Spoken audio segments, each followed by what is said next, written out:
Assalamualaikum warahmatullahi wabarakatuh. Hamdan wa syukran lillah, salatan wa salaman ala rasulillah. Asyhadu an la ilaha illallah wa asyhadu anna muhammadar rasulullah. Amma ba'd. Alhamdulillahirabbil alamin.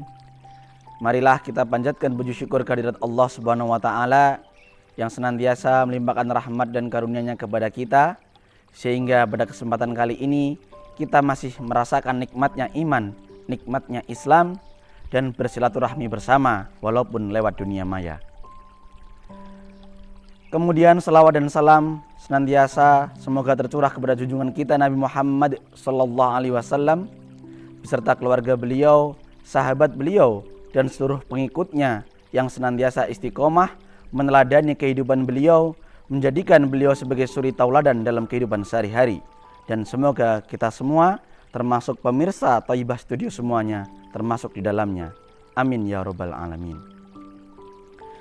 Jamaah Thayyibah Studio yang mudah-mudahan dirahmati oleh Allah Subhanahu wa taala, hal yang paling berbeda antara ketika tidak berpuasa dan saat berpuasa di bulan Ramadan adalah kita menahan lapar dan haus.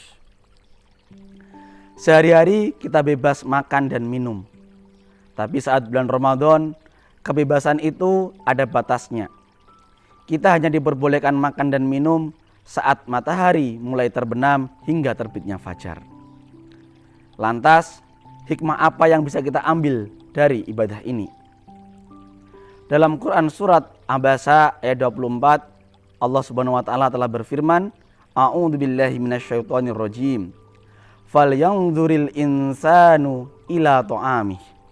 Yang artinya, maka hendaklah manusia melihat apa makanan yang dikonsumsinya.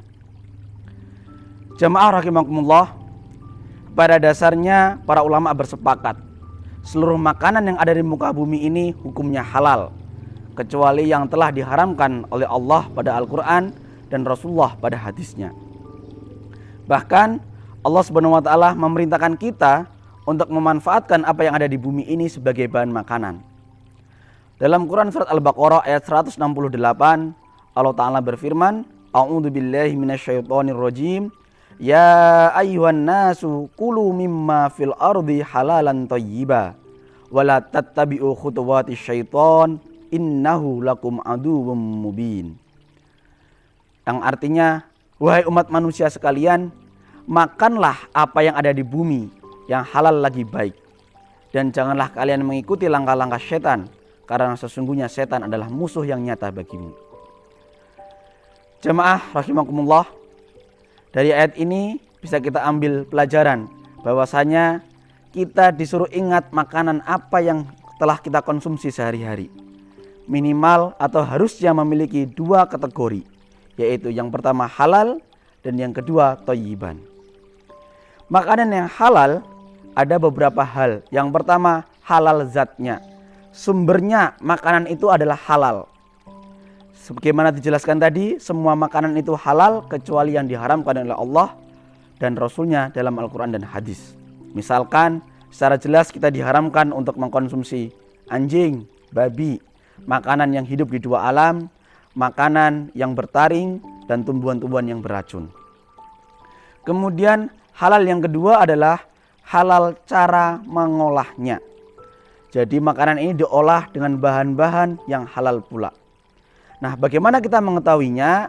Secara mudah, kalau kita membeli makanan instan yang ada dalam kemasan, kita cek apakah makanan itu sudah sertifikasi halal atau belum. Kalau belum, maka kita harus berhati-hati dan kita harus tahu persis makanan itu bahan pengolahannya tidak haram.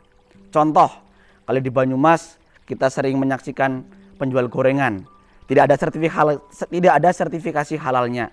Tapi kita yakin betul ini bahan yang digunakan adalah halal. Nah, ini insya Allah kita boleh memakannya. Kemudian halal yang ketiga adalah halal cara mendapatkannya. Jangan sampai makanan yang halal jadi haram karena kita mendapatkan cara yang tidak baik.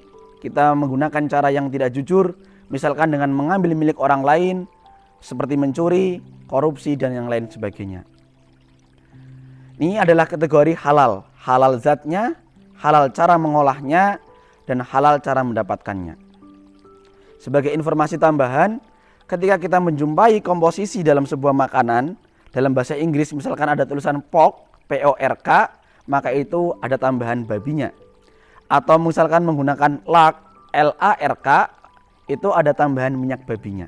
Jadi ini untuk hati-hati kita semua. Kemudian kategori yang kedua adalah thayyiban. Thayyiban dalam secara bahasa adalah baik, dan secara istilah adalah makanan itu baik bagi tubuh kita, menjadikan sumber kesehatan kita, menjadikan nutrisi bagi kita, bukan justru menambah penyakit bagi kita. Masing-masing orang relatif. Ada orang yang mungkin tidak boleh makan A, tapi yang lain boleh makan itu. Jadi kita sendiri yang tahu apakah makanan itu baik untuk kita atau tidak. Apakah makanan itu baik untuk kesehatan kita atau tidak. Dan yang umum, makanan itu harus mengandung nutrisi yang cukup. Antara lain karbohidrat, protein, kemudian lemak, vitamin, dan mineral. Kalau kita searching di Google dalam pedoman gizi umum seimbang, kita akan menemukan sebuah tumpeng makanan bergizi.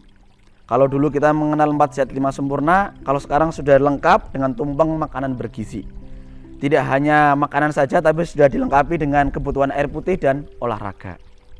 Pemirsa Thayyibah Studio nanti bisa mencoba mencari referensi lain tentang bagaimana makanan gizi seimbang sekarang. Nah, dua kategori ini yang perlu kita perhatikan agar kita saat mengkonsumsi makanan sehari-hari kita mencukupi keduanya. Karena apa? Karena makanan yang kita konsumsi akan menjadi nutrisi bagi kita, menjadi bagian dari tubuh kita, menjadi sel-sel tubuh kita. Dalam Quran dalam hadis yang diriwayatkan oleh At-Tabrani, Rasulullah pernah mengingatkan Sa'ad bin Abi Waqqas ketika beliau bertanya. Jadi Sa'ad bin Abi Waqqas bertanya, "Wahai Rasulullah, mengapa doa-doa saya jarang terkabul? Tolonglah engkau doakan agar doaku sering terkabul." Kemudian Rasulullah menjawab, "Wahai Sa'ad, tolong evaluasi makanan yang kamu konsumsi sehari-hari. Karena sesungguhnya tubuh yang tumbuh dari makanan yang haram, maka tidak ada yang utama baginya kecuali api neraka. Dan orang yang makan dengan makanan yang haram, doa-doanya, amal kebaikannya akan terhalang selama 40 hari. Jadi jamaah Thayyibah Studio semuanya, marilah dengan Ramadan ini kita memperbaiki pola asupan makan kita. Sesekali kita makan, sesekali kita puasa, agar seimbang tubuh kita, gizinya, dan sel pencernaan kita juga istirahat.